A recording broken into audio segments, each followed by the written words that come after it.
I'm Faith, 30 years old, and on my last birthday, my father handed me an envelope that would shatter everything I believed about my family. He stood in my doorway, the first time he'd visited my apartment in 3 years, and said words I'll carry to my grave. Your grandmother left this for you. She died believing you'd amount to nothing. But inside that envelope was a letter, and the first line read, If you're reading this, you survived your parents. I knew you would. What I found next, a key, a secret, and documents hidden for 5 years, changed everything I thought I knew about my grandmother, my father, and the inheritance I was told I didn't deserve. Before I tell you what happened, if you find this story worth hearing, please take a moment to like and subscribe, but only if you genuinely want to. And tell me in the comments, where are you watching from, and what time is it there? Now let me take you back to 5 years ago, to my grandmother's funeral, where this story really begins. The funeral home smelled like lilies and money. My grandmother, Eleanor Mercer, lay in a mahogany casket that probably cost more than my car. White flowers cascaded around her like she was sleeping in a garden, and somewhere behind the mourners, a string quartet played something soft and forgettable. My father, Richard Mercer, stood at the center of the room, not grieving, receiving. He shook hands with business partners, accepted condolences with practiced solemnity, his Rolex catching the chandelier light every time he reached out to clasp someone's shoulder. Thank you for coming. Mother would have appreciated it. I watched from the corner, invisible. My stepmother Victoria floated through the crowd in a black Chanel dress, playing the role of dutiful daughter-in-law. She guided my half-brother Derek, then 19, home from his freshman year at an Ivy League school, to stand beside our father. This is Derek, she told everyone who would listen. Eleanor's beloved grandson. She adored him. No one introduced me. I was 25 then, already teaching third grade at a public school in a low-income neighborhood, already the family disappointment, already the daughter who chose a job instead of a career. But here's what I kept thinking about, standing alone by the flower arrangements. My grandmother used to call me her little star.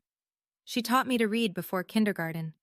She let me stay with her for 2 years after my mother died, and those were the happiest years of my childhood. She wrote me letters, actual handwritten letters, even after I grew up. She always had stationery in her desk drawer, cream-colored paper with her initials embossed at the top. I didn't know then that those letters would matter, that she'd been preparing something for years. I only knew that she was gone, and no one in my family seemed to notice I was grieving too. To understand what came next, you need to understand where I came from. My mother, Linda, died of breast cancer when I was 12. I remember the hospital room, the machines beeping, her hand going cold in mine. I remember my father standing by the window, staring out at nothing, like he'd already left. He didn't know how to be a single parent, or maybe he didn't want to know. 2 weeks after the funeral, he drove me to my grandmother's house in Vermont, a beautiful old colonial with a wraparound porch and a garden full of roses, and said he needed time to process. That time lasted 2 years. Those 2 years with Grandma Eleanor were everything. She made me pancakes shaped like stars. She read me Anne of Green Gables out loud, doing all the voices. She told me stories about my mother as a little girl, stories my father never shared because talking about Mom made him uncomfortable. Your mother was brave, Grandma told me once, tucking me into bed in the room that had been Mom's. And you're brave too, Faith. Don't let anyone tell you otherwise. When I was 14, my father remarried. Victoria was elegant, polished, and 10 years younger than him. She wanted me home, she said, wanted to be a real family. So I moved back into my father's new house, a 5-bedroom colonial in the suburbs. My room was the smallest one, tucked next to the garage, far from the master suite. A year later, Derek was born. And just like that, I became invisible. I didn't realize it then, but those 2 years with my grandmother weren't just happy memories. She was already planning something, already worried about what her son might become. By the time I graduated college with a degree in elementary education, my father had stopped pretending to be interested in my life. He didn't come to my graduation. Client meeting, he said. You understand. I understood perfectly. Derek, meanwhile, got a party when he was accepted to university. 50 guests, catered. My father gave a toast about the future of the Mercer name. I sat at the back table nursing a glass of wine that cost more than my weekly grocery budget and watched my family celebrate the son who mattered. Every holiday, every family gathering, the same pattern. My father would corner me at some point and ask, "Still teaching?" "Yes, Dad." "What's the salary for that nowadays? 30,000? 42. He'd laugh. Not cruelly, just dismissively, like I'd told a mildly amusing joke. I give Derek that much for his allowance. He wasn't exaggerating. Derek drove a BMW that our father bought him. I drove a 2012 Honda Civic I'd purchased second-hand with my own savings. "Daughters," my father once said to a business partner at Thanksgiving, loud enough for me to hear. "They don't understand ambition. It's biological. Women think small. Family, feelings, that sort of thing. Nothing wrong with it. Just don't expect them to build anything." Victoria would nod along, patting my hand sympathetically. "Faith is nurturing," she'd say, like it was a consolation prize. That's her gift. My gift. Teaching children to read, staying late to help struggling students, making $42,000 a year while my father bought boats. I never argued, never defended myself. I'd learned early that arguing with Richard Mercer only made things worse. So I stayed quiet. I stayed small. And I believed, for a very long time, that my grandmother had been disappointed in me too. 2 weeks after the funeral, we gathered for the reading of my grandmother's will. The law office was downtown, all dark wood and leather chairs. My father sat at the head of the table like he owned the place. Victoria was on his right, Derek on his left. I sat at the far end, near the door. The attorney, not someone I recognized, a younger man who kept glancing at my father nervously, cleared his throat and began reading. I don't remember most of it. Legal language, property descriptions, charitable donations. What I remember is this. To my son, Richard Mercer, I leave 90% of my estate, to be managed and distributed among family members at his discretion. My father nodded, unsurprised. To my granddaughter, Faith Mercer, I leave the sum of $10,000 to be used toward the purchase of a reliable vehicle. $10,000. Enough for a used car. That was it. Victoria reached over and squeezed my hand. "That's sweet," she whispered. "She wanted you to be safe on the road." I nodded, unable to speak. Derek didn't even look at me. He was already asking our father about investment strategies for his portion. And my father smiled. Not a happy smile, a satisfied one. "Mother always knew what people deserved," he said. I signed where they told me to sign. I shook hands with the attorney. I walked out of that office believing that my grandmother, the woman who called me her little star, had looked at my life and found it wanting. But something nagged at me. The attorney, he'd hesitated before reading certain sections. His eyes had flickered to my father, then away. I didn't think much of it at the time. I should have. 5 years passed. I kept teaching. I moved into a studio apartment, 400 square feet of independence that I could actually afford. I stopped going to most family gatherings. Nobody seemed to notice. Then came my 30th birthday. I'd bought myself a small cake from the bakery down the street. Chocolate with raspberry filling, my favorite. I was sitting alone at my tiny kitchen table, a single candle lit, when the doorbell rang. I wasn't expecting anyone. When I opened the door, my father was standing there. First time he'd visited in 3 years. He was wearing a cashmere coat that probably cost more than my rent, and he was holding a yellowed envelope. "Found this in Mother's things," he said, not bothering with hello. "Must have gotten mixed in with some old papers. Figured you'd want it." He held it out. I took it. "Don't get your hopes up," he added, already turning to leave. "She wrote it before she died, probably some sentimental nonsense." He paused at the top of my stairs. "She died believing you'd amount to nothing, you know. Told me herself. Said she worried about you." Then he was gone. I stood in my doorway, holding the envelope, my birthday cake melting behind me. The paper was old, slightly brittle, my grandmother's handwriting on the front. For Faith, to be delivered on her 30th birthday. My father hadn't opened it. The seal was still intact, that old-fashioned wax seal my grandmother used, with her initials pressed into it. Slowly, I walked back inside, sat down at my table, and opened the envelope. Inside was a letter, folded around a small brass key. The letter began, "My dearest Faith, if you're reading this, it means you survived your parents. I knew you would." My hands were shaking so badly I could barely hold the paper. I read the words again. "If you're reading this, it means you survived your parents. Not your father, parents, plural. Like my grandmother knew exactly what kind of household I'd grown up in." I kept reading. "My sweet girl, I need you to understand something. I have never, not for one single day, believed you were anything less than extraordinary. If your father told you otherwise, he was lying. He lies about many things. It's a habit he learned from his father, and one I failed to break." Tears were streaming down my face now. 5 years of believing she'd given up on me. 5 years of carrying that shame. The key enclosed opens a safe deposit box at First National Bank, downtown branch. Box number 1247. "I have named you as the sole authorized person. Not your father, not his wife, not his son. Only you. Inside that box, you will find everything they tried to hide from you. Documents, proof, your inheritance, the real one, not the scraps Richard wanted you to have." I set the letter down, picked it up again. "Read that paragraph 3 more times. Your inheritance, the real one." "I didn't leave these things with my regular attorney," the letter continued. "Richard would have found them.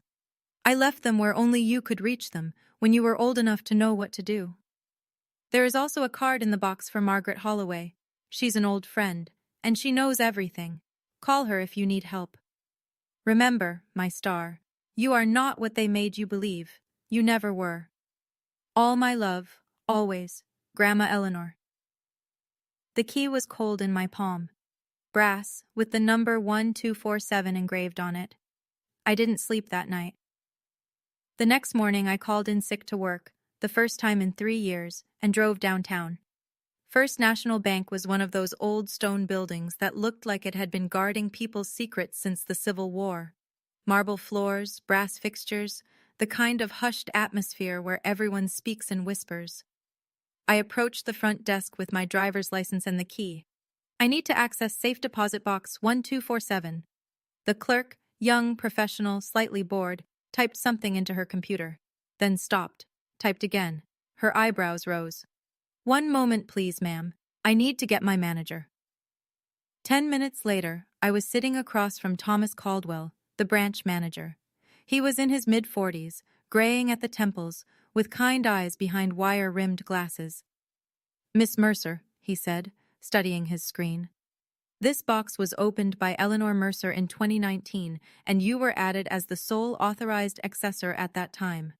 No one else," he emphasized those words carefully, "has permission to open it. Several inquiries have been made over the years, but we've followed Mrs. Mercer's instructions precisely." "Inquiries?" I asked. "From whom?" He hesitated. "I'm not at liberty to say, but your grandmother was very specific. She told me personally, 'If anyone else asks, including my son, tell them there's nothing here.' And I have." He leaned forward slightly. "She also told me something else, Miss Mercer. She said, 'When my granddaughter comes, and she will come, tell her I never stopped believing in her. Not for one day.'" I couldn't speak. My throat had closed up completely. Thomas Caldwell stood. "Let me take you to the vault." He led me through a heavy steel door, down a corridor lined with hundreds of small metal boxes, to number 1247. "Take all the time you need," he said, and left me alone.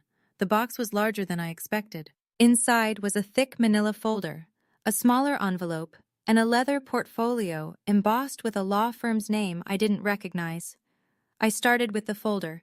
The first document made me sit down hard on the vault room's small bench. Last Will and Testament of Eleanor Grace Mercer. Executed, March 15, 2019. 2019, 2 years before she died. After the will I'd heard read in that attorney's office. I scanned the pages, legal language swimming before my eyes until I found the key paragraphs. "To my granddaughter, Faith Eleanor Mercer, I bequeath the following.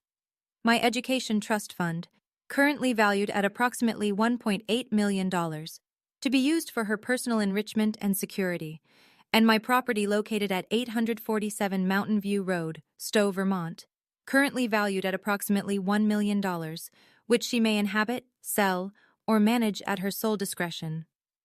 $2.8 million. The property in Vermont. The house where I'd spent the happiest 2 years of my childhood. I kept reading. To my son, Richard Mercer, I leave the sum of $50,000 and my sincere hope that he will one day understand that family is not a business to be managed, but a garden to be tended. 50,000, not 90%. $50,000. The will was signed, witnessed, and notarized. Official, legal, real. There was more in the folder. Bank statements showing the trust fund balance. The deed to the Vermont property, still in my grandmother's name, never sold as my father had claimed, and transfer records showing that someone had been withdrawing money from the trust. Hundreds of thousands of dollars. Starting exactly when Derek enrolled at Wharton. I laid out the bank statements on the vault room bench like evidence at a crime scene. The pattern was unmistakable. September 2022, $85,000 withdrawn. Derek's first year at Wharton, September 2023, $82,000 withdrawn. Second year, May 2024, $150,000 withdrawn, noted as business investment. Mercer Properties, LLC. Total, $317,000 from my trust fund, money my grandmother left specifically for me. And that wasn't counting the Vermont house, which my father had told everyone was sold to cover estate taxes. The deed in my hands said otherwise. The property was still there, still titled to Eleanor Mercer, still mine. I sat in that vault room for almost an hour, reading and rereading. My hands had stopped shaking.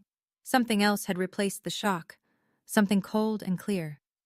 Derek's MBA, his prestigious degree, his networking events, his future CEO trajectory.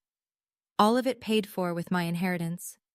My father's expansion of his real estate business, funded by money that was supposed to be my security, and they'd done it while telling me my grandmother was disappointed in me, while making me believe I deserved nothing.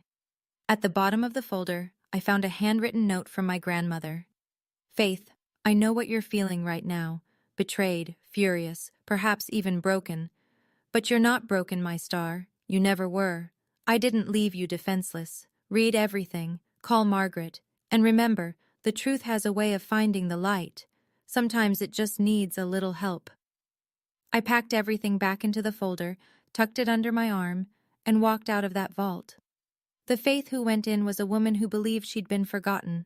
The Faith who came out knew she'd been robbed, and she was going to get it all back. Margaret Holloway answered on the second ring. Miss Mercer? Not a question. Like she'd been waiting for this call for years. Your grandmother told me you'd reach out eventually. I just wasn't sure when. Margaret's office was in a converted brownstone on a tree-lined street, the kind of place that whispered old money and discretion. She met me at the door herself, a silver-haired woman in her early 70s with sharp eyes and a handshake that meant business. I was Eleanor's attorney for her real estate planning, she explained, leading me to a sitting room with tea already waiting. Not the family attorney, Richard controlled that relationship. I was her friend first, her legal counsel second. She poured tea with steady hands. I witnessed the 2019 will. I notarized it. I have copies of everything you found in that box, plus email confirmations from the notary public and both witnesses. She met my eyes. Your father submitted the 2015 will to probate court, the one that predates the 2019 version. In legal terms, that's called fraud. The word hung in the air. Fraud. What are my options? I asked. Margaret set down her teacup. Option 1, we go to the authorities, file charges. Your father could face felony charges for executor fraud and potentially theft. There would be an investigation, a trial, media coverage. She paused. Option 2, we confront him directly, with evidence, and negotiate a settlement. Full transfer of the trust fund and property, plus restitution for what was taken. In exchange, we don't pursue criminal charges. Would he agree to that? Margaret's smile was thin. Richard Mercer would agree to almost anything to avoid public humiliation. The question is, Faith. She leaned forward. Do you want this handled quietly, Or do you want him to face consequences where it hurts most? I thought about it for a long time. Part of me wanted to watch my father get led away in handcuffs, wanted the world to see who he really was, wanted Derek to understand that his shiny MBA came with a price tag paid in his sister's stolen inheritance. But another part of me, the part shaped by my grandmother's letters, her patience, her quiet strength, wanted something different. I don't want to destroy him, I finally said. I just want what's mine, and I want him to admit it, really admit it, in front of people who matter to him.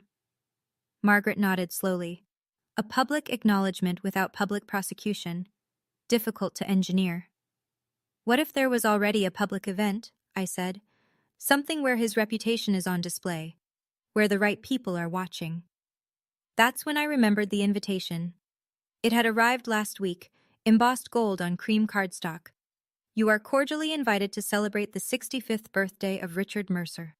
The party was in 3 weeks, at the country club where my father played golf with judges and businessmen. 80 guests. The social event of the season for his circle. Victoria had called afterward to remind me to dress appropriately. Don't embarrass us, Faith. You know how your father's friends can be. I told Margaret about the party. Her eyes lit up with something that might have been admiration or anticipation. So, she said, you want to give your father a birthday present he'll never forget? I want to give him exactly what he deserves, in front of the people whose opinions he actually cares about. Margaret reached for her calendar. 3 weeks, she said. We have work to do. The invitation sat on my kitchen counter like a dare. Celebrating 65 years of Richard Mercer, gold embossed, formal script, the kind of stationery that cost more per sheet than some people spend on dinner. Victoria called 3 days before the event. Faith? Her voice dripped with false warmth. Just checking? You received the invitation? I did. Wonderful. Now, about your outfit. Your father's colleagues will be there. The Hendersons, the Clarks, Judge Morrison. These people notice things. I understand. Wear something appropriate, something that fits. A pause. And Faith? Don't stand in the corner like you did at your grandmother's funeral. It looks odd. Mingle, smile, act like part of the family. I counted to 3 before responding. I'll do my best to represent the family well, Victoria. That's all we ask. She hung up. I looked at the dress I'd already chosen, hanging in my closet. Navy blue, simple but elegant. My grandmother's pearl earrings to go with it, the only jewelry she'd left me outright, placed in the safe deposit box instead of listed in any will. And in my bag, a folder. Certified copies of every document I'd found. The 2019 will, the bank statements, the deed, the notary's confirmation. Margaret would be there too. Not as my guest, as someone who had so many fond memories of Eleanor and had heard about the celebration through mutual friends. Perfectly innocent, completely deniable. My father wanted a birthday party. He was going to get one, and for the first time in 30 years, I was going to speak up at a family gathering. The difference was, this time, I had the receipts. I need to pause here for a moment, because this is the part where everything changed, where I stopped being the daughter who accepted whatever scraps my family threw at me and started being someone else entirely. Have you ever stood at a crossroads like that? Knowing that whatever you choose, there's no going back? If you're still with me, if this story resonates with something in your own life, I'd love for you to hit that like button, not for me. For everyone else out there who needs to know they're not alone. Now, let me tell you about the week before the party. 1 week before the party, my father summoned me. That's the only word for it. Summoned. A text message that read, "Come to the house. 7 p.m. Family meeting." I drove to the house I'd grown up in, the 5-bedroom colonial that had never felt like home. Victoria answered the door and led me to my father's study without a word. He was waiting behind his mahogany desk, leather chair throne-like behind him. Derek sat on a side chair, looking uncomfortable. Victoria positioned herself near the window, watching. "Sit," my father said. I sat. "I've heard something disturbing." His voice was ice. "Someone at First National mentioned you came in asking about mother's affairs, asking about safe deposit boxes. I kept my face neutral. I was curious. Curious, he leaned forward. Let me be clear, Faith. Whatever you think you know, whatever you think you found, you're wrong. Mother's estate was settled 5 years ago. Legally, properly, end of discussion. Dad, Derek started. Quiet. Richard's eyes never left mine. If you start digging into settled matters, making accusations, causing problems. He smiled, but there was no warmth in it. People will think you've lost your mind. The grieving granddaughter, desperate for attention. Mental illness runs in families, you know. Your mother had her struggles. I felt the words like a slap. My mother's depression, weaponized. I would hate, my father continued, for your colleagues at that little school to hear that you've become unstable. It would be such a shame for your career. I stood up slowly. Thank you for your concern, Dad. I'll see you at your birthday party. I walked out without looking back. In my car, I let myself shake for exactly 1 minute. Then I drove home, pulled out my phone, and texted Margaret. He's scared. That means we're right. The next morning, Victoria called. Faith, honey, her voice was syrupy with fake concern. Your father was harsh last night. He's just protective of the family. You understand. I understand. Good, because we all want what's best. Your grandmother's memory, the family reputation. It's important to keep these things private. A pause. You're coming to the party, aren't you? It would look so strange if you didn't. People would talk. I'll be there. Perfect. She sounded relieved. And Faith, maybe we could have lunch afterward. Just us girls. I feel like we've grown apart. I almost laughed. Grown apart, like we'd ever been close. That sounds nice, Victoria. Wonderful. See you Saturday. She hung up, mission accomplished. The difficult daughter had been pacified. The family machine could roll on undisturbed. What Victoria didn't know, what none of them knew, was that I'd recorded every word of that family meeting. My phone had been in my pocket, voice memo running, from the moment I walked in. 30 minutes of my father threatening my career, invoking my mother's mental health, essentially admitting there was something worth hiding. I sent the file to Margaret that evening. Beautiful, she wrote back. Not admissible in court without consent, but excellent insurance. If he tries anything after Saturday, we have options. I sat alone in my apartment, looking at my grandmother's letter one more time. You're not broken, my star. You never were. I hadn't felt like a star in decades. I'd felt like a burden, a disappointment, an afterthought. But maybe that was the point. Maybe that's what they needed me to believe. Saturday was 3 days away, and for the first time in my life, I was ready to shine. The night before the party, I almost backed out. I sat at my kitchen table at 11 p.m., grandmother's letter in front of me, and every doubt I'd ever had came flooding back. What if I was wrong? What if the documents were somehow invalid, outdated, superseded, legally meaningless? What if my father was right, and I was just a desperate, delusional woman grasping at conspiracies to explain why her life hadn't turned out the way she wanted? What if my grandmother had written that letter during a moment of confusion, and the real will, the one that left me nothing, was actually what she intended? I picked up my phone and dialed Margaret. It was 11:47 p.m. She answered on the third ring, voice alert. Faith, what's wrong? What if I'm wrong? The words tumbled out. What if this is all a mistake and I humiliate myself in front of 80 people and my father is right about everything? Silence. Then, Faith, I need to tell you something. Eleanor called me 3 days before she died. She was in hospice. She knew the end was close. I couldn't breathe. She said, Margaret, my son is going to try to take everything from Faith.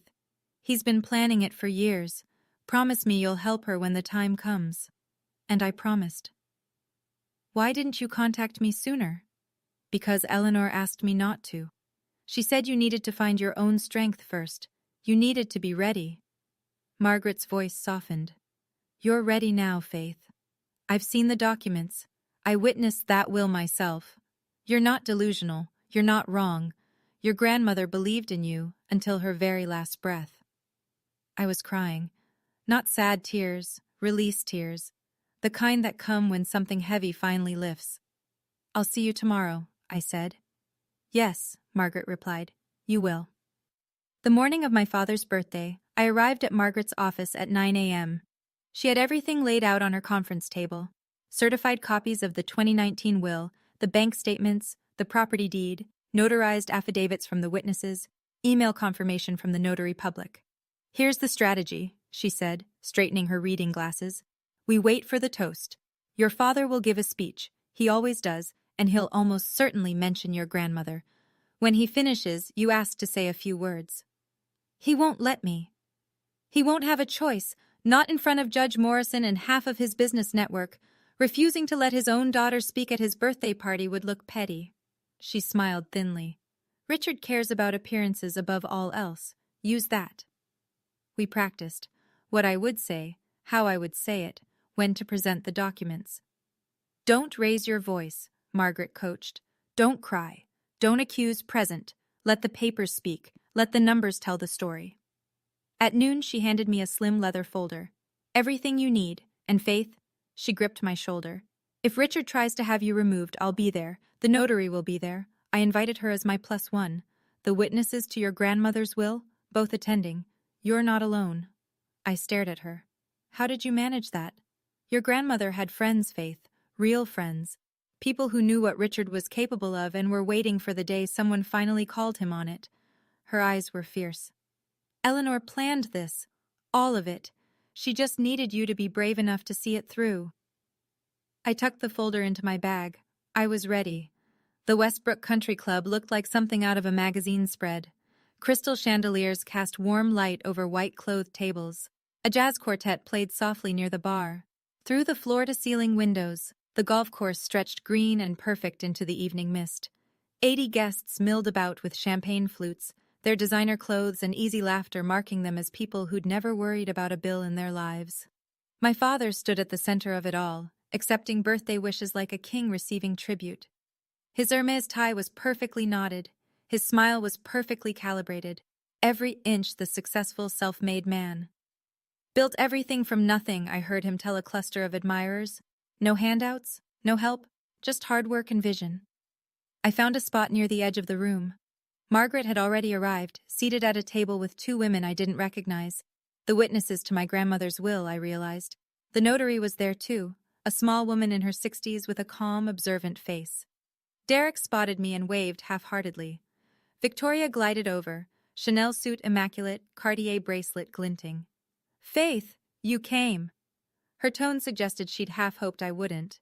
You look nice. Thank you, Victoria. Your father's about to give his toast. Try to look supportive. She swept away. I watched my father take the microphone from the band leader, tapping it twice to get everyone's attention. The room quieted. 65 years, he began, voice warm with practiced charm. 65 years of building, growing, and, yes, making a few mistakes along the way.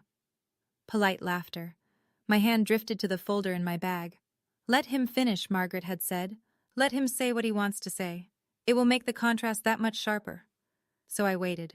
My father held the room like a conductor holding an orchestra. When I was young, I had nothing, he continued, champagne flute raised.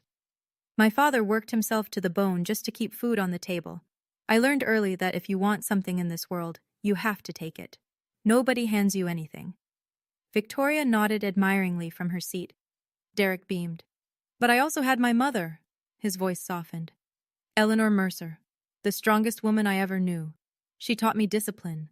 She taught me that family is everything, that our legacy is what we build and who we build it for. I felt my jaw tighten.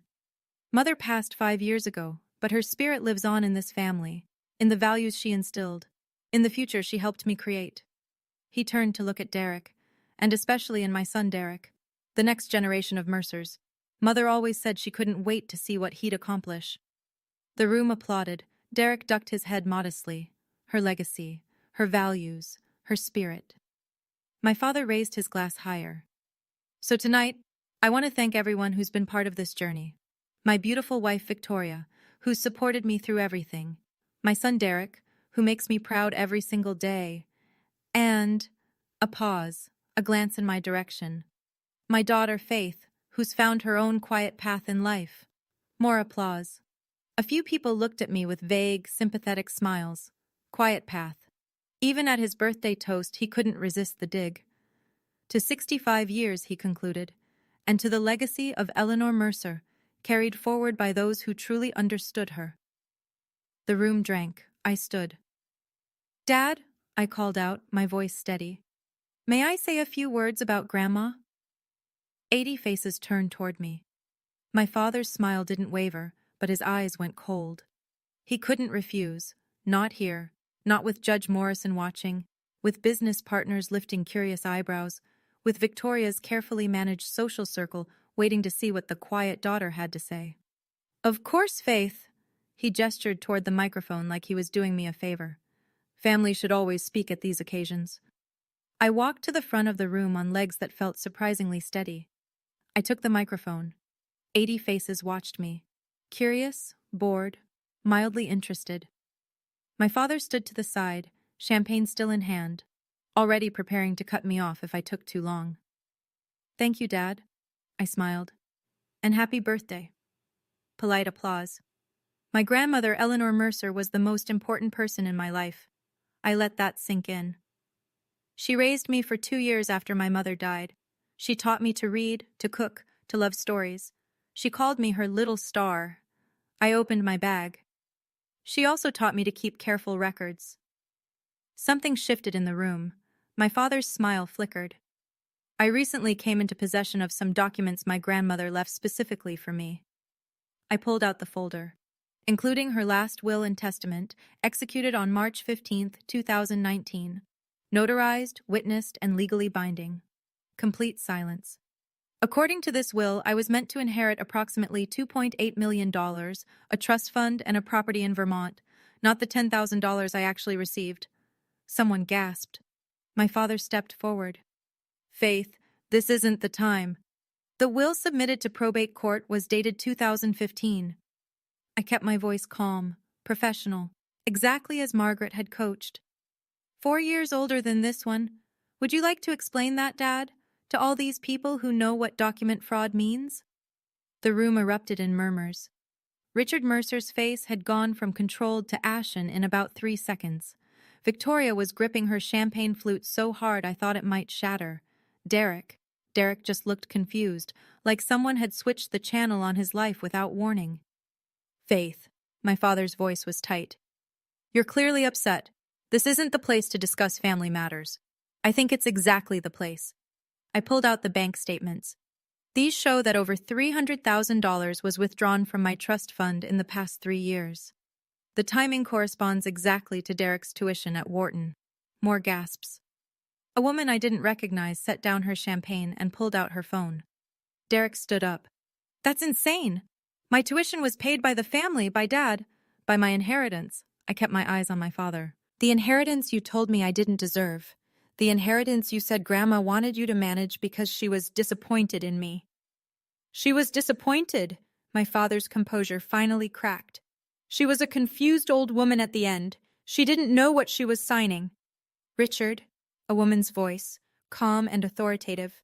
Margaret Holloway stood up from her table in the back. "I was Eleanor's attorney. I witnessed that will. She was in full command of her faculties.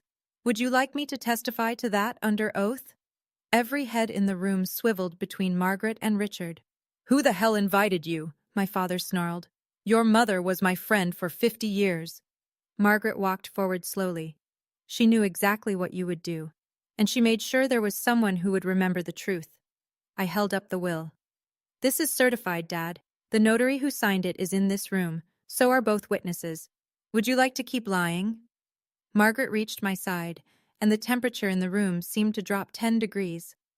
"For those who don't know me," she said, addressing the crowd with the ease of someone who'd spent decades in courtrooms, "my name is Margaret Holloway. I'm a retired estate attorney, and Eleanor Mercer was one of my dearest friends."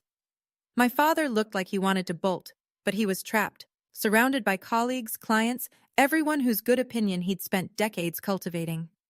"Eleanor called me 3 days before she passed." Margaret's voice was steady. "From hospice. She was tired and in pain, but her mind was sharp. She said, 'Margaret, my son is going to try to steal Faith's inheritance. I've left proof.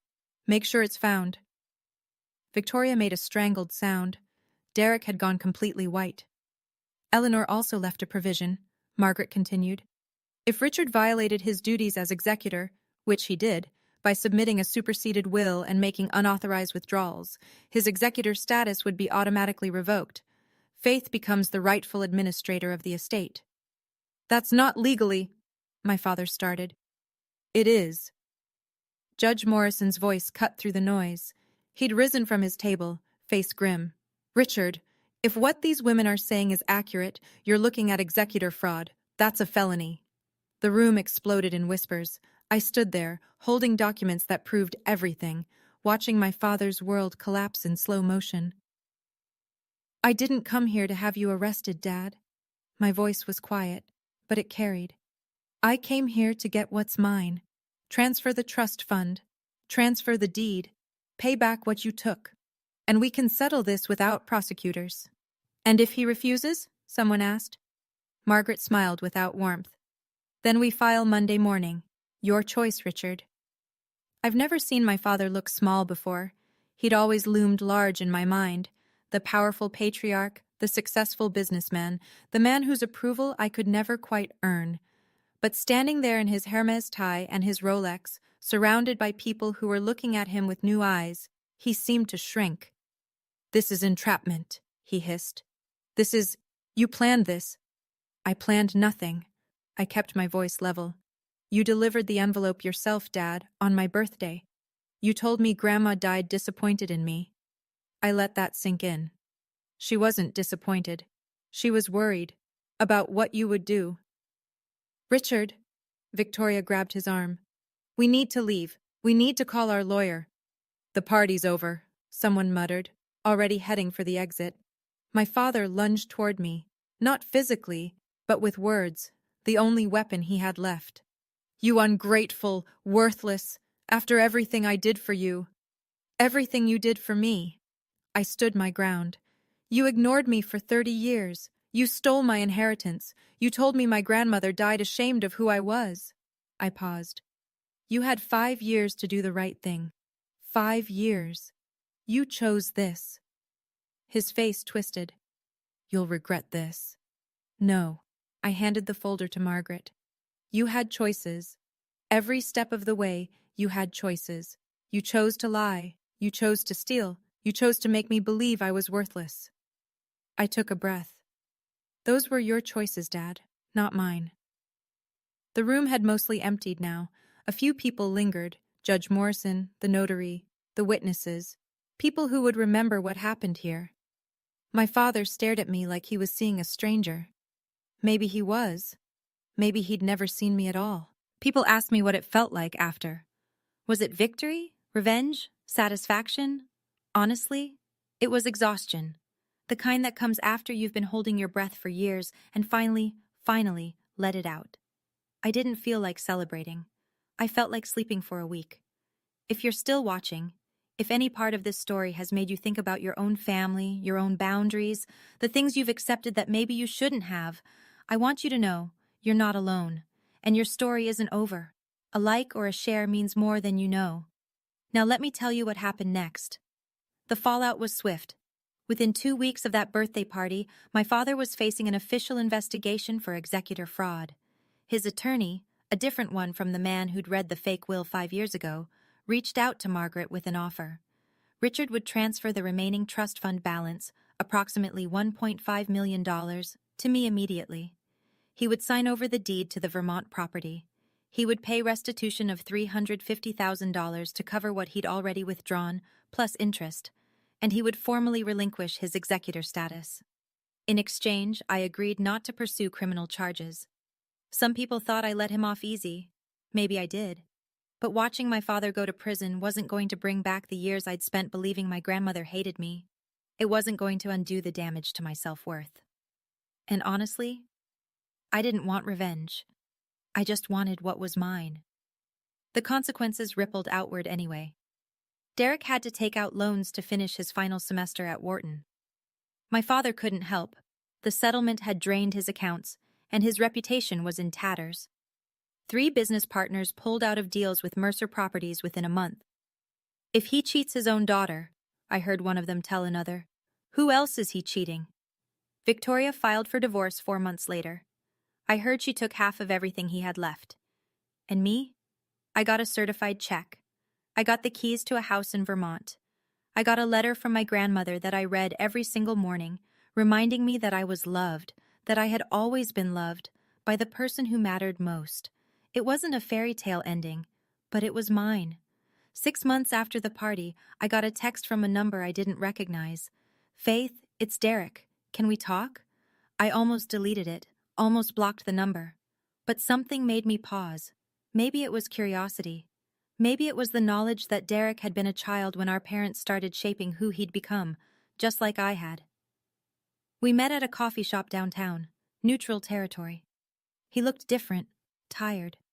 The easy confidence was gone, replaced by something I'd never seen on his face before, uncertainty. I didn't know.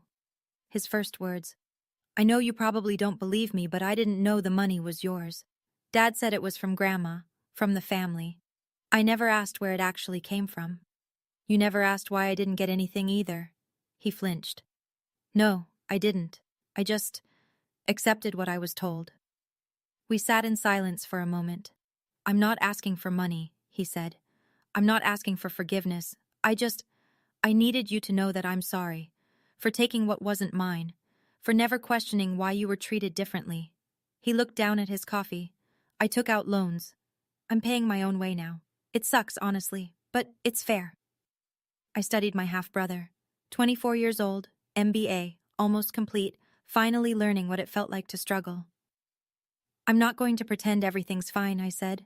We were raised in the same house, and you got everything while I got nothing. That doesn't just disappear because you're sorry. I know, but... I took a breath.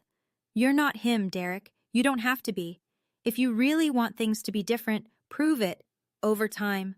That's the only way this works. He nodded slowly. I can do that. Maybe he could. Maybe he couldn't. But at least he was willing to try. I kept my job. A lot of people thought I was crazy. You're a millionaire now, my friend Sarah said.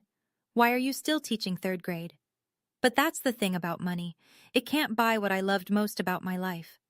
The moment a kid finally sounds out a difficult word, the light in their eyes when a math problem suddenly makes sense, the drawings they make for me that I keep in a folder at home, years and years of stick figures and best teacher hearts. My grandmother understood that. She left me the money because she wanted me to have choices, not because she thought I was making wrong ones. So I stayed. I teach at the same school, the same kids who need someone who believes in them. But now, I do it without the constant stress of living paycheck to paycheck. I do it knowing that if I want to take a summer to travel or need time off for my health, I can. I used part of the trust to set up a scholarship fund, the Eleanor Mercer Education Fund. Every year, it helps 3 kids from my school's district afford college. Kids who remind me of who I used to be. Kids whose families tell them they'll never amount to anything. The Vermont house I kept.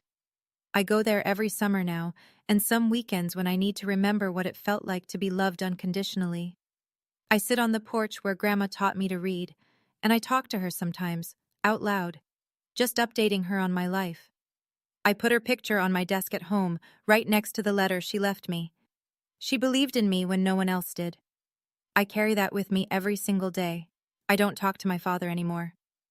After the settlement, he sent exactly one message, through his lawyer, of course. It said I had torn the family apart, and that he hoped I was satisfied with the destruction I'd caused. I didn't respond. Here's what I know about his life now, mostly from Derek. The business survived, but barely. He had to sell the 5-bedroom house and move into a condo. The country club memberships lapsed. The invitations to galas and golf tournaments stopped coming. Nobody wants to be associated with a man who stole from his own daughter. Victoria remarried less than a year after the divorce. Some real estate developer from Connecticut. I hear she's happy. I don't particularly care. And Richard? He's still alive, still working, still, I'm sure, telling himself that he did nothing wrong and his daughter is the villain of this story. I used to want him to apologize, to acknowledge what he'd done, what he'd taken, who he'd tried to make me believe I was. But I've learned something in the last year. Some people never apologize. They can't. Admitting fault would mean admitting their whole worldview is wrong, and they'd rather burn everything down than do that. So I stopped waiting. I don't wish him ill. I don't wish him well. He's just not part of my story anymore. A character who had his scenes and exited. The energy I used to spend hoping he'd change, I now spend on people who actually deserve it. That's what boundaries are, I've learned. Not walls, not punishment, just a clear line between what's yours and what's someone else's. And finally, knowing which side you're standing on. If you've made it this far, I want to leave you with a few things I've learned. First, the people who love you most will sometimes protect you in ways you can't see. My grandmother spent years preparing for the day when I'd need to know the truth. She didn't tell me while she was alive because she knew I wasn't ready. She trusted me to find my strength, and then she made sure I'd have the tools to use it. If there's someone in your life who believes in you, even when you can't believe in yourself, hold on to that. Even if they're gone, their faith in you lives on. Second, silence isn't always weakness. For years, I thought my inability to stand up to my father meant I was a coward. But sometimes silence is just waiting, gathering strength, collecting evidence, learning the shape of the battlefield before you step onto it. When I finally spoke, I had everything I needed. And my father, who'd mistaken my quiet for submission, never saw it coming. Third, and this is the one I wish someone had told me years ago, you don't owe forgiveness to people who never asked for it. Boundaries aren't selfish. They're not cruel. They're just clarity. This is where I end, and you begin. This is what I will accept, and what I won't. Knowing that isn't betraying your family. It's honoring yourself. My grandmother signed her last letter the same way she signed every letter she ever sent me. All my love, always. For 30 years, I doubted those words. Thought maybe the love came with conditions I'd failed to meet. Now I know better. Her love was never conditional. The only people who made me think it was were the ones who'd stolen from me. That's my story. A key in an envelope. A letter in a vault. A truth that couldn't stay buried. If any part of this resonated with you, if you've ever felt overlooked, undervalued, or made to believe you were less than you are, I want you to know you're not. And you don't have to stay in that story. In the description, there are more stories like this one. People who found their voices. People who stopped accepting less than they deserved. Watch them if you want. And if you know someone who needs to hear this today, share it. I'm Faith Mercer. And I survived my parents.